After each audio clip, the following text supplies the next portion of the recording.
You're listening to The Conversation. For 11 days in June, bombs exploded across Iran.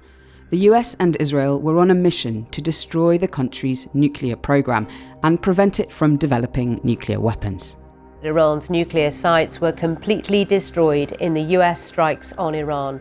Details of the initial... But there's another nuclear story in the region, one that's been shrouded in secrecy for more than half a century. Israel has never officially confirmed or denied having nuclear weapons. Unlike Iran, it never signed the Nuclear Non-Proliferation Treaty. Instead, even as more and more evidence has emerged about Israel's own nuclear capabilities, it has maintained a policy of nuclear ambiguity. So why are the rules different for Israel? Why has the world allowed it? How did we end up here? Once you realize that there is actually a deal, it explains a great deal of the situation. Why the United States looking the other way, and why many other countries, especially in the West, prefer not to see the Israeli nuclear issue.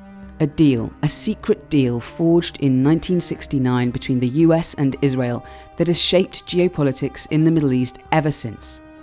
In this episode, we speak to historian and nuclear proliferation expert Avner Cohen, who has spent decades uncovering the truth about the secret arrangement between US President Richard Nixon and the Israeli Prime Minister Golda Meir, and why it's endured for more than 50 years.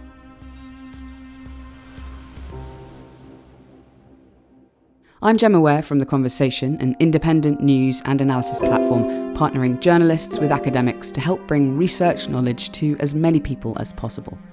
Welcome to The Conversation Weekly, where experts explain how we ended up here.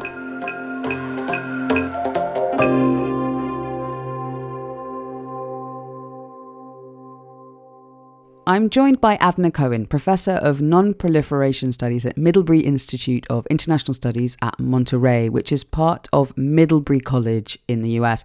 And he's also the author of Israel and the Bomb, which is considered the definitive work on Israel's nuclear program. Avner, welcome to the podcast. My pleasure. Avner, take me back to when this deal was first struck. What do we know about the meeting between Israeli Prime Minister Golda Meir and US President Richard Nixon?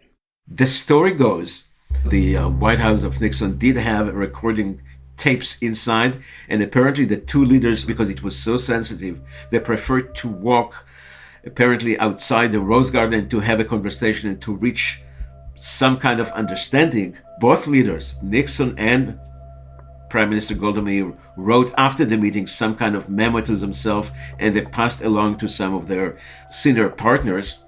But he did not go much down to the bureaucracy on both sides. So paint a picture here of what Golda Meir was facing in Israel at this time. She'd only just become prime minister. The nuclear issue, Israel itself was very ambivalent about it. On the one hand, there was a very strong sense of resolve and doing what needs to be done. But at the same time, there was a great deal of hesitancy and caution. And there was also, for a long time, throughout the entire 60s, a debate between those who wanted to have nuclear weapons and those powerful people in Israeli domestic politics who were against it, thought Israel should be always in a close proximity to the bomb, more proximity than any other of its neighbors. But Israel should not nuclearize the conflict, should not nuclearize the politics of the Middle East. So essentially out of that came a certain kind of compromise. And it took a while even until that compromise became articulated and even semi-official. There was never a formal decision by the Israeli government, formal high-level decision to have nuclear weapons. So people even who were involved in this classified world were not even fully clear always what they're exactly expected to do. Ammunition Hill in Jerusalem saw some of the fiercest fighting. The thing that I discovered in my research was that on the eve of the 1967 war, the Six-Day War, as a matter of contingency, people from below, managers and leaders of the nuclear program, created some kind of rudimentary options to demonstrate. The Prime Minister got it, Prime Minister Eshkol. He did not ask, but they felt in that kind of moment, in that kind of crisis, they must do something. And to the best of my understanding, he was not ready to bring the issue to his cabinet. So the issue was left ambiguous, was left undecided formally. And when Eshkol passed away in early 1969, late February, and when Golda Meir took office, she felt that we must have some kind of bring it order to this. And we reached a point that we must have a certain kind of understanding with the United States. Part of the issue was that the US, until that point, was visiting every year in Dimona to make sure, so to speak, that Israel does not develop nuclear weapons. By now we know retrospectively that Israel was actually cheating, and there was a great deal of clandestine activity that was hidden and was concealed from the United States.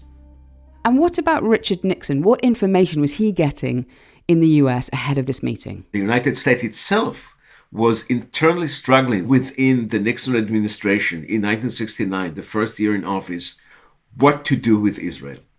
They have collected various kind of documents that Israel is either around the threshold, the nuclear threshold, or crossing the threshold. And the question is what we, the United States, should do about it. Should we try to push Israel to sign the NPT? Should we confront Israel? What to do? At the end, it's called NSSM number 40, National Security Study Memorandum number 40. And Henry Kissinger was at the time the National Security Advisor, and he created interagency committees, council that they looked into that. There was a number of meetings for decades. The minutes of those conversations of that NSSM 40 was classified. And ultimately, it was left to the president. Golda Meir was about to arrive to the United States, and it was left to the meeting between the two leaders. And the idea was to create what I call as an academic, retrospectively, the regime of opacity, which the United States is part of that. And when did you first hear about this deal between the US and Israel over its secret nuclear arsenal? It was sometimes in the early 90s. An Israeli journalist who is now the editor-in-chief of Haaretz, Aluf Ben, happened to be a friend. He was the first actually who broke out the story about the existence of a deal. It was published in Haaretz, actually, so it came out in public. He did not have many of the details, but he knew that there was a certain kind of understanding that, in essence, the United States accept Israel special status on the nuclear side, with the understanding that Israel would not test, would not declare, would not use in any other diplomatic or otherwise way its nuclear capability. And the United States would support that kind of unique situation and would defend Israel in various kind of international fora. And how did he know about this deal? As I understand, a source told him, and again, until then it was something that was whispered from person to person. Then it appears that there is no written record of that deal, possibly to this day. In other words, I looked into the US archives, the Nixon archives. I talked to the founder of the Nixon archives. He told me that even in the vault, he couldn't find anything of that nature. There was a lot about that visit. It was the visit on 25th and 26th of September 1969. But about that one-on-one meeting between Golda Meir and Nixon, there is no memorandum. And I understand also that the Israeli side, there is some reference to that in various kind of documents, but the memo in which Golda dictates what was agreed may not survive. To this day, neither side confirmed that kind of understanding, secret understanding between the two leaders. Once you realize that there is actually a deal, it explained a great deal of the situation. Why the United States looking the other way, why the issue is determined to be removed from the diplomatic agenda, and why many other countries, especially in the West, prefer not to see the Israeli nuclear issue. So it makes Israel to be a very exceptionalist case, and at the same time it makes it to be vulnerable to various kinds of charges of double standards. And to these days, it's remained non-public, even though it's known by everybody today, but there is no formal acknowledgement from either government. So it's created a certain kind of taboo over 50 years of an essentially informal understanding, but with enormous strength for both countries. And it's endured all those years because there was no other solution that could replace it, essentially. It was the consensus of administration after administration in the US and in Israel that for the time being, this is the best things we have. So why fix something that is working? What I do want to emphasize, however, is that it is more than just a diplomatic trick. It's also a way that Israel itself organized its nuclear infrastructure in a way that has been different from essentially any other nuclear weapon state. And let me explain that. Israel made a wall separation on the organizational level and also on the physical level between military assets, missiles, bombers, and the like, submarines, and nuclear assets. At any given moment at normal times, Israel is a little minus time from having full nuclear weapons assembled. At least this is my understanding. So Israel has nuclear weapons as components that could be very quickly assembled into nuclear weapons. It's not under the custodianship of the IDF, the Israeli army. Essentially, it's under the prime minister, under the nuclear agency. So it makes Israel to be a very special nuclear weapon state. In many ways, even the very definition of nuclear weapon state in the Israeli case is an intriguing one, because it depends how do you define. If you have all the stuff there, but it's not fully ready to go, it's not assembled, it's not even run and being managed by the military, what do you call it? So in that respect, Israel kept loyal to this pledge. We're not going to be the first to introduce, understanding introducing as having fully assembled nuclear weapons. This is, of course, my own interpretation, my own understanding. I believe it's a correct one, but Israel itself has said nothing about it. How hard has it been for historians like you to find out information about this? I know you've really struggled. If you could talk through some of what's happened to you as you've been trying to reveal all this. Well, I did struggle, and part of the struggle was the fact that, I'm both Israeli and American, and I had major challenges and obstacles and oppositions when I tried to interview people. So a great deal of the work had to be orally. I have interviewed hundreds of people in Israel, the United States, Norway, France, and other places. Various people told me that when you come to very sensitive issues, often there is no record, or at least this was the legacy of the past, that at that time the understanding was not to leave written trail. At the same time, by the 90s, certain documents became available and became declassified on the US side. So essentially, it's a work of trying to put together a great deal of sources, and you as historians have to get the general picture. You try to fill very holes, knowing that you cannot fill all the holes, and trying to reconstruct a story which I believe is compelling and I believe is true, even though I do not have all the pieces and definitely not all the documents. So it is a challenge for an academic historian. You were targeted yourself, though, by the Israeli state for trying to find this information out. Was that right? Yes, it was 10-year struggle from the very beginning in the early 90s. The Israeli security establishment was not very happy about it. There was threats, there was interrogations, there was almost internal debate what to do with me, so to speak, whether to try me, to arrest me and to put in. Ultimately, to decide it would not be smart. And the file against me formally ended in 2003 or 2004. So for a while, there was an investigation that came to the very higher level. Attorney generals, prime ministers were aware of that and make some decisions. And ultimately, it was ended. And I was not even arrested one day, and there was no trial, but it was not an easy one.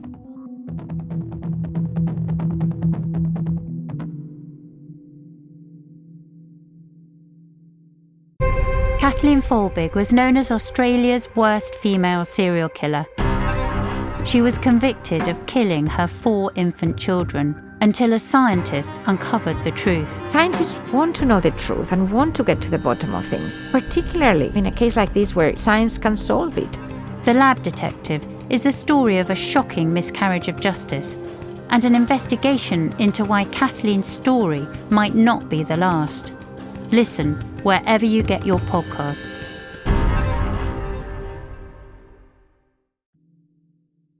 Welcome back. So, Avner Cohen, this meeting between Richard Nixon and Golda Meir was in 1969, more than 50 years ago. Why has Israel remained so secretive about its nuclear program ever since? At the very bottom, that it reflects that Israel still has these 2 elements. The element of resolve to reach and to have the technology, to the cutting edge of the technology, but at the same time to realize that they have a certain kind of profound hesitancy on the strategic level, on the military level, on the diplomatic level, but also on the societal level. So it's created a kind of societal taboo. The nuclear issue is something different. In a sense, we all know, but in a sense, we don't want to know, and we don't know any details, and it's good, and we feel comfortable about it. The Israeli public, and I'm talking about legislation, the Knesset, I'm talking about the executive branch, I'm talking about the public at large, academia, the media, they all accepted it. They all live by these rules, and essentially they feel comfortable about it. So there is no really challenge. This is the unique Israeli way to deal with nuclear weapons. And that's what makes Israel so unique, so exceptional. Every country has some classified domain, but they all acknowledge, and there is a great deal of public information. On October the 5th, 1986, the Sunday Times announced they had evidence to prove that Israel had become the world's 6th biggest nuclear power. Photographs like this were given to the Sunday Times by a former technician at Dimona, Mordechai Vanunu. You mentioned there that there's so much information that's come out. There's a famous case of Mordechai Vanunu, a former nuclear technician and whistleblower who made revelations to the British newspaper The Sunday Times, which really should have blown apart Israel's nuclear secrecy. And yet Israel maintained its policy of opacity even after these revelations. Why? When Mordechai Vanunu the story was about to come out, and ultimately he was kidnapped and brought to Israel, it wasn't a public debate. It was requests from the government, essentially from the prime minister. At that time, the prime minister was Shimon Peres, the founder of Dimona, of the nuclear program. And all the Israeli media agreed not to make it into an Israeli internal debate and not to bring any information beyond what was published outside Israel. Vanunu is viewed as the worst traitor in the history of the country. There was very little sympathy towards him, almost none. It was very much a message to anybody else. That would be the attitude of the country if somebody would break that taboo. We will get him, we will try him, and he will be there in jail for many years. One of Israel's most controversial prisoners was released after spending 18 years behind bars, 11 of them in solitary confinement. I am proud and happy to do what I did. I am very glad that I succeed to do what I did. And Vanunu to these days, poor Mordechai Vanunu, he is being treated terribly. He cannot leave the country, even though he was released from jail essentially 20 years ago. Essentially, it's to punish him beyond his time in jail. Breaking news at this hour as Israel has carried out strikes on Iran's nuclear program. The IDF has said with blasts heard in Tehran. How does Iran's own nuclear program, which was recently targeted by Israeli and American forces in airstrikes, mirror the history of Israel's in the terms of its secrecy? It's quite interesting to compare between the 2 programs, and there are quite a few points of resemblance. I think Iran, like in Israel, also there was a mix of forces of resolve, technical resolves, and restraints. The fact that the supreme leader of Iran to this day, and before Israel did what she did not decide to have nuclear weapons. They decided to be very close, to be in proximity to nuclear weapons, but not to have nuclear weapons. In many ways, I thought that Iranians wanted to imitate on opacity, The international scene and the resistance of Israel itself makes it much more difficult for them. They've done it 30, 40 years later after Israel. They already signed the non-proliferation treaty, which Israel did not. Israel has an ally, the United States, that was ready and willing to look the other way. The Iranians did not. So Iranians made a big deal out of enrichment. They make enrichment to be being viewed as certain kind of proximity to the bomb, certain kind of capacity, which with a little bit more effort, you can get the bomb, to be almost like a national flagship. It was Israel who took a very strong policy, started with Iraq in 1981, with Syria in 2007, and what we saw just weeks ago with Iran in those 12 days that did not allow them to do that. Israel emerged as keeping that kind of commitment, not to allow any other power to have that kind of capability. Again, I believe that Iran wanted to be very close to the bomb. I don't think that they were ready to make a decision to have the bomb, but Israel make it very clear that it would not allow that. And essentially, by doing so, for all practical purposes, Israel was able to maintain its own, what they call, benign monopoly. What the United States was unable to do in the late 40s vis-a-vis the Soviet Union, Israel, to the surprise of many actually, even though the story is not over, was able so far to accomplish in the Middle East to create some 50, 60 years of undeclared monopoly. But everybody knows that Israel would never use it under any circumstances, unless the very unlikely situation that Israel's existence would be in peril, but that's out of the question these days. You say that with certainty, that Israel wouldn't ever use it. Why are you so certain about that? Because the levels of inhibitions that were left into the program over the years, that those weapons are not to be used, are so profound. And we saw it also in 1973 when Israel was in a crisis, in Yom Kippur War. And the Minister of Defense at the time was a bit in panic. And he raised the possibility to make a demonstration. And he didn't come to that. He didn't even come close to that because the Prime Minister, Golda Meir, was completely vehement not to go into that path. So the very arrangement that Israel created to itself, which is different from any other nuclear weapon state, the separation, functional, organizational, and physical, between military platforms and nuclear assets, is such that you need a lot of approval even just to put it together. And essentially, it's hardly happened in Israel history. So you say that in your view, Iran wanted to get close to having the bomb, but not actually having it. I have not decided. Until now, the supreme leader was inhibited to make a formal decision to have the bomb, to build the bomb formally. It's almost similar to the way you describe Israel's kind of arrangement where they've got all the component parts, but no actual bombs. Am I misreading that, or is there a similarity there? You're correct. You're correct. And that's come to the very definition of what is nuclear weapons. If you have all the components, but it's not fully assembled, is it a nuclear weapon or is it just capacity? Even if it's only a few hours away. So Israel was really playing with the very limits, the very boundaries of the very definition. And the decision was to keep all this issue very ambiguous, very opaque, without providing any details. So that's another reason why Israel does not provide any factual thing about its status, to leave it very opaque, because almost by nature it's somewhat opaque. It's such a non-trivial arrangement that it's essentially defy the very definition of what is nuclear weapon. And that's still the case today, you think? I believe so. Again, it's my interpretation. They say nothing about it, but that's my reading. Iran, as you say, has signed the non-proliferation treaty, but Israel never has. What would actually happen in your view if Israel acknowledged, was open about its nuclear weapons today, or even signed the non-proliferation agreement? Israel cannot sign the non-proliferation treaty unless it can show proofs that it tested a nuclear device before January 1st, 1967. So Israel cannot join the non-proliferation treaty as a nuclear weapon state. And Israel would not join as a non-nuclear weapon state because then it would have to dismantle its nuclear program, which there is a total opposition. Nobody in the country, anybody, including the left, would ever consider that. So the non-proliferation treaty is not really an option for Israel.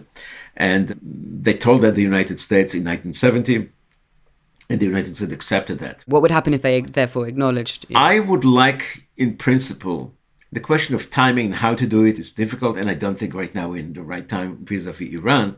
But in the future, in principle, to find a way that Israel would have a certain kind of law that would tacitly acknowledge Israel's unique status, that would make in public those elements of inhibition and constraint that makes Israel a very different nuclear weapon state, and would put those issues even domestically under a legal framework, because essentially even now there is no truly legal framework. And I think there is something unhealthy, something problematic, and somebody myself who studied the question of the tension between democracy and nuclear weapons, it's a case that creates a lot of problems because of that. Because essentially you leave one realm, one area of activities, important, faithful, with big money, which is totally and voluntarily outside the public scrutiny. And that's the case in Israel. Israel is the only country that has that kind of attitude, that has developed those state instruments that allow that, and the public collaborate with that arrangement. It's a very unique, and that's why I've treated Israel and referred to Israel as a very special nuclear case.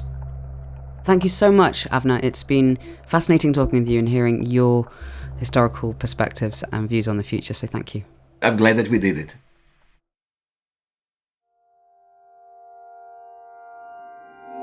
That's it for this week's episode of The Conversation Weekly.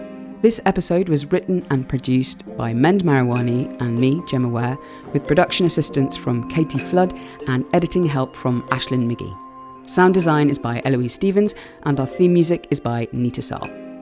If you'd like to get in touch with us, you can email us directly at podcast@theconversation.com. You can also sign up for The Conversation's free daily newsletter by clicking on the link in our show notes. The Conversation is a non-profit news outlet dedicated to sharing the work of academic experts with a wider audience to help you make better decisions. If you value what we do, please do consider supporting us at donate.theconversation.com. That's donate.theconversation.com. And please do also rate and review the podcast wherever you follow us. It helps us reach new people. Thanks very much for listening.